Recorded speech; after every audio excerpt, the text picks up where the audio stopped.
En la Escuela de Alejandría hay un espacio para temas de conversación y temas de reflexión, porque los profesores saben que tu pregunta es importante. El turno de la hermana Yelitza. Así que adelante, por favor, hermana, con su pregunta. Pero en cuanto a preguntas, con Merlin, bueno, voy a leer y luego usted decide cómo, si lo que se comente, no. Lo que quiero es dejar algo allí y tal vez para otro momento extender, si Dios así lo permite. Yo escuchándolo me empecé a hacer estas preguntas. ¿De dónde sale el término dispensacionalista? Y de qué se basaban para, por ejemplo, para hacer esas divisiones, ¿no? De las dispensaciones, en qué se basaron, o sea, usaron la Biblia, pero me imagino que fue que hicieron algún tipo de trazado, eso por una parte. De hecho, conozco un poco del dispensacionalismo, y como bien usted lo dijo, hasta es bastante convincente. Sin embargo, eh, me gusta también investigar. Y bueno, escuchando hoy la exposición, estas son preguntas que surgieron mientras exponían. Si hay alguna opinión, además de lo del término de dispensacionalismo, de cómo se logró emerger una hermenéutica, cuando yo pensaba que la hermenéutica es una ciencia, pero que emerge una hermenéutica errada como para que surgiera el movimiento dispensacionalista. Esta otra pregunta, creo que ya también, esta sí la respondió, el dispensacionalismo ha cambiado con el pasar del tiempo, es decir, ha habido como reformas, es lo que he entendido, por una parte. Y es evidente entonces que el dispensacionalismo ha afectado la conocida doctrina de los apóstoles. Eso con Merlin. Ya con Lucas tenía otra, pero así a grosso modo. Yo dije, voy a hacer un comentario completo y hay unas preguntas, pero no sé si luego Bueno, dará tiempo. bueno, voy a tratar de responder brevemente, ¿verdad? Para Sí. seguir dialogando y como bien lo dice usted, seguiremos dialogando con ayuda de Dios en otros encuentros. La idea no es exactamente de Nelson Darby, ¿verdad? Sino que, como les digo, y ese es un estudio que creo que muchos desconocen, otros ya lo saben, pero hay un jesuita, ¿verdad? Que el que comienza a utilizar esta idea. Ahora, la idea aparentemente surge de un término griego, de dispensación, que da a entender tiempos. Entonces, la habilidad es la construcción de esos famosos 7 tiempos, que por ende, claro, todo eso tiene una inspiración. Aquí no hemos hablado, por ejemplo, del sionismo, que es una corriente muy fuerte dentro del evangelicalismo, el sionismo norteamericano, pero la numerología, eso sabemos, ya los que conocen un poco de hebreo, saben que los términos hebreos tienen valor numérico también. Entonces, detrás de todo esto, de manera quizás no correcta, pero se utilizaron. Entonces, el 7 sabemos que es como plenitud. Entonces, en la mentalidad de ellos era estructurar 7 tiempos y en ese caso son 7 dispensaciones. Entonces, el término dispensación, y leía yo literalmente lo que para Scofield significaba dispensación, pero el término lo toman de una palabra griega, de una de las cartas paulinas, y de ahí construyen todo el endamiaje dispensacionalista, ¿no? Claro, con el tiempo, como bien lo decía usted también, se van reformulando y reestructurando la doctrina. Va variando, depende si son milenaristas o milenaristas, pero en su gran mayoría las dispensaciones se mantienen y representadas por un pacto, ¿verdad? Cada una de las dispensaciones también tiene un pacto famoso, ¿verdad? Desde el famoso 3.15 de Génesis, ¿verdad? Y la interpretación desde ahí hasta pues el último que van a plantear en el Apocalipsis. Entonces, por ahí va más o menos la idea. No sé si respondo brevemente a su inquietud. Perdón, tenía el micrófono apagado. Entonces el dispensacionalismo termina por afectar, bueno, la doctrina de los apóstoles sigue estando la doctrina como tal, ¿no? Pero afecta entonces la doctrina de los apóstoles. lo pudiésemos... Hermano Marlin, si me permite complementar, Adelante. y gracias a, no sé si fue mi hermano Anderson o mi hermano Raúl el que me recordó el término griego, porque o sea, este es el término griego que aparece en el texto realmente, y aparece en varias partes, no aparece solamente en una, oikonomía. Resulta que este término tiene varias traducciones. También se puede traducir por administración o administraciones. Entonces, digámoslo así, cuando nosotros hoy en día lo traducimos, piensen en esto, para que piensen en el contexto del término griego, en el contexto bíblico. ¿Qué es dispensar? Proveer de... Exacto. Administrar, sí. Tiene un asunto, no necesariamente tiene que ver con lo que ya hoy entendemos con dispensacionalismo, porque muchas veces pensamos que dispensación es un periodo de tiempo, pero esa es la definición que le dieron en el siglo XIX estos autores.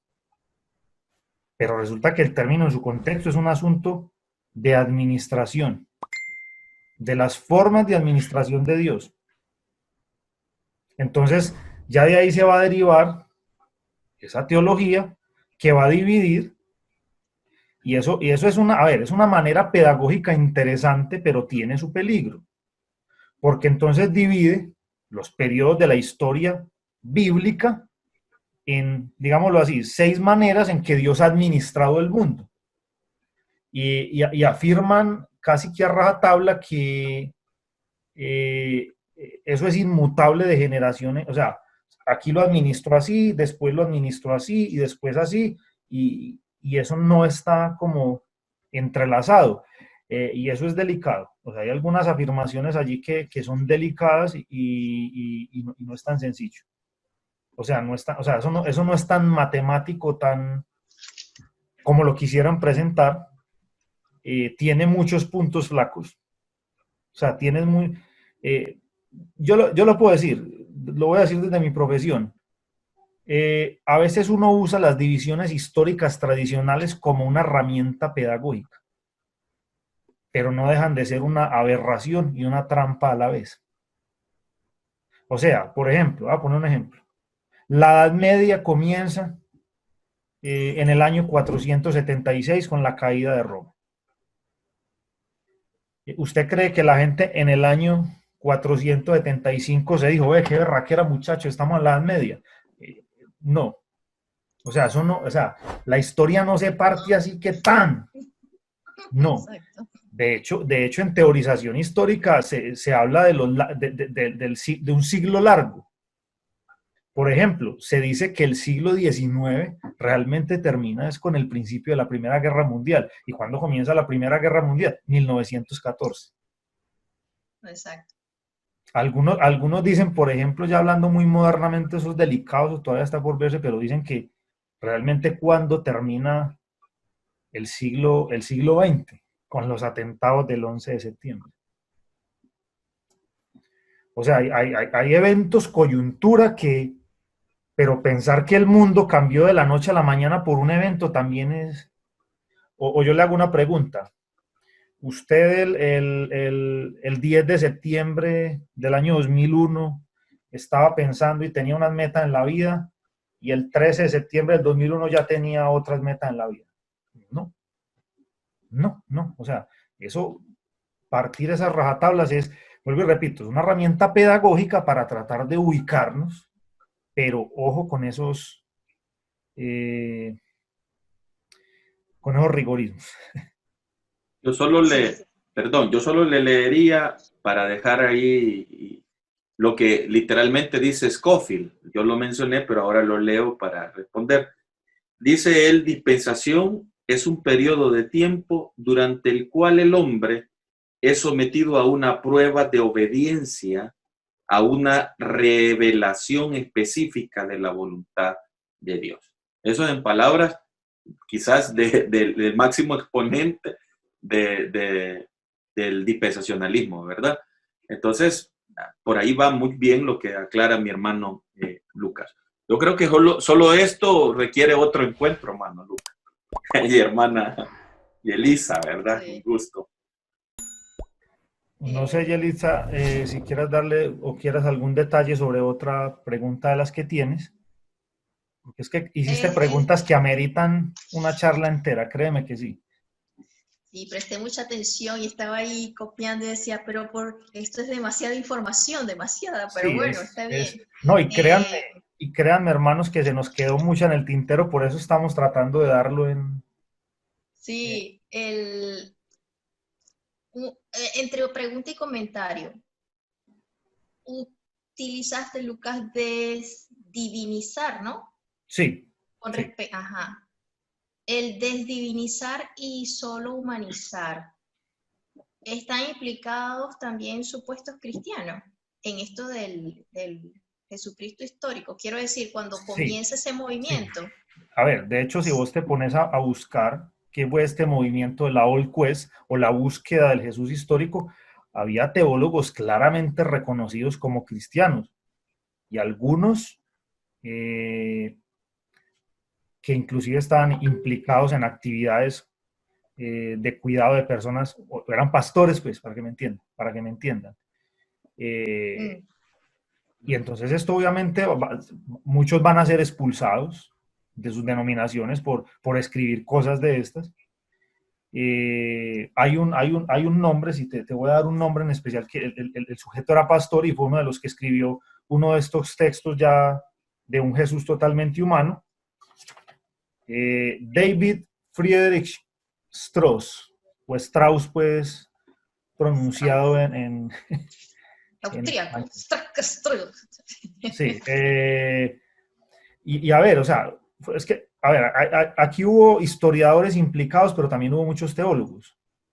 Es que, mejor dicho, uno de los núcleos fuertes y el que es tradicionalmente más conocido por todo este asunto de la búsqueda del Jesús histórico fue la denominada Escuela de Teología de Tubinga. La Escuela de Teología, o sea, allí se formaban ministros. Y ellos fueron algunos de los que empezaron a diseminar estas tesis y estas ideas. Entonces ya te supondrás que allí, por supuesto, que tenía que haber clérigos y personas de esta Sí. línea. Hay hay dos personajes muy célebres allí. Lo que pasa es que no recuerdo bien si son propiamente de la escuela de Tubinga. Hay uno que hizo unas tesis y unas afirmaciones muy interesantes en un momento de su vida, pero después vuelve como, llamémoslo así, vuelve a la fe, que es Schleiermacher. Y él llegó a plantear unas cosas con las que yo estoy bastante de acuerdo. Si creemos a boca abierta y a corazón pleno que la Biblia es la palabra de Dios, ¿por qué nos da miedo que la cuestionen? Puede que en el fondo entonces no creamos tanto. Algo así era lo que pensaba este erudito.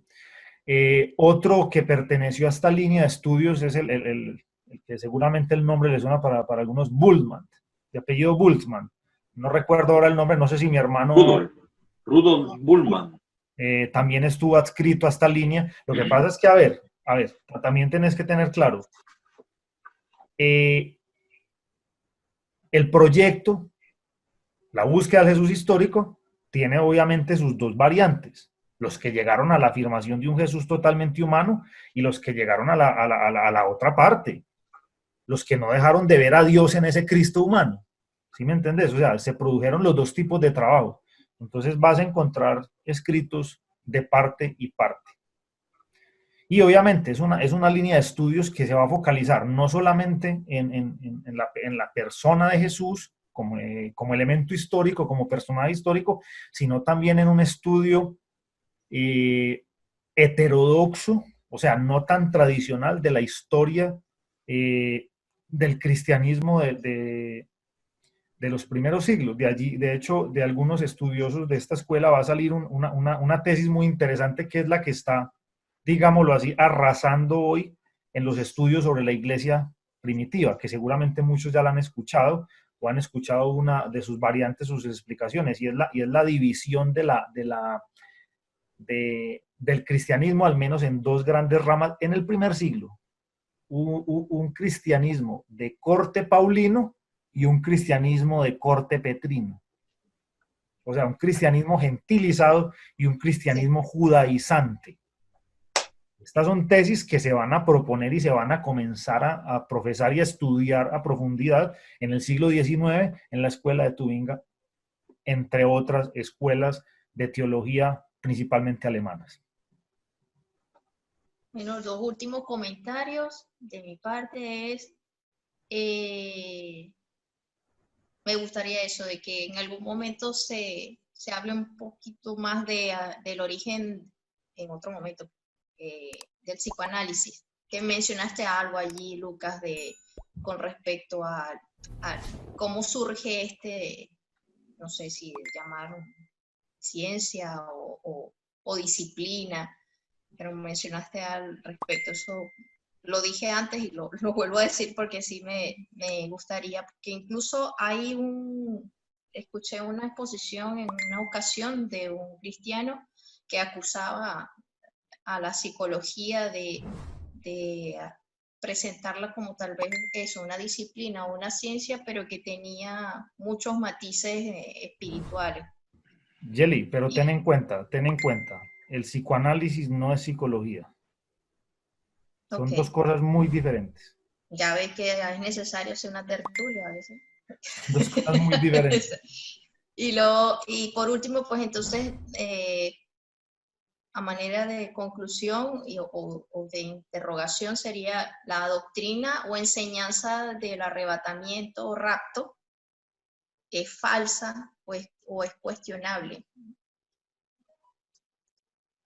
Bueno, es cuestionable, diría yo, para no descalificarla en el sentido, ¿sí? Como lo dijimos al principio, el objetivo quizás es de demostrar, ¿verdad?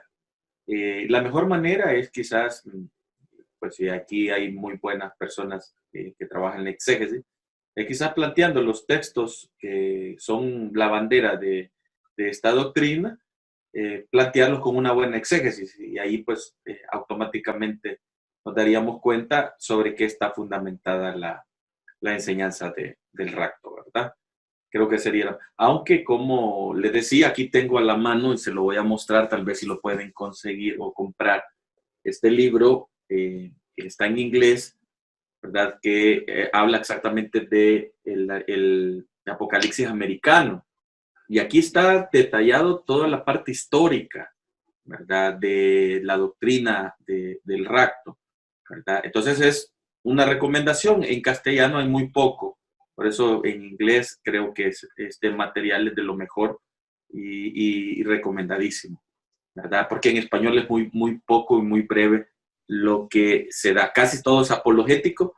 En el caso de demostrar la crítica es muy, muy poco lo que se encuentra. Es que esa es una buena prueba de qué clase de protestantismo nos llegó a nosotros y cuál evidentemente no nos llegó. Exacto. Cuál evidentemente no nos llegó. Exacto. Bueno, gracias, hermanos. Gracias a ti. Mucho gusto. Saludos. Temas de conversación y temas de reflexión. Fue un espacio abierto y cordial con los profesores de la Escuela de Alejandría para responder y razonar juntos interrogantes dentro del texto bíblico.